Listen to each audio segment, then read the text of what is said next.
the story of Ezekiel and the Valley of Dry Bones. Let's dive into the incredible story of Ezekiel and the Valley of Dry Bones, a powerful vision of hope, restoration, and renewal. Ezekiel was a prophet during a tough time in Israel's history. The nation was in exile, and the people were filled with despair and hopelessness. One day, God gave Ezekiel a vision of a valley full of dry bones. These bones represented the people of Israel, spiritually dead and without hope.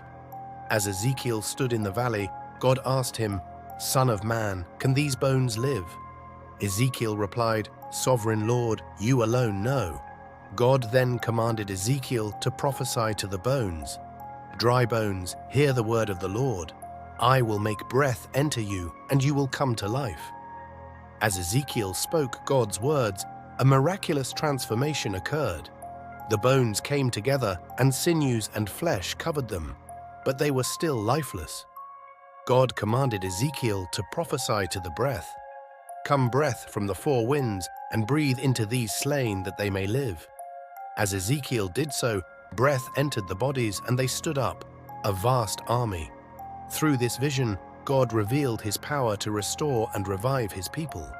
He explained that the dry bones represented the people of Israel who were saying, "Our bones are dried up, and our hope is gone. We are cut off."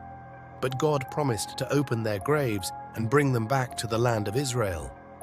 He would put his spirit in them, and they would live again.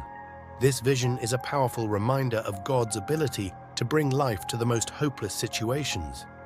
Just as he brought the dry bones to life, he can revive and restore any situation that seems beyond repair.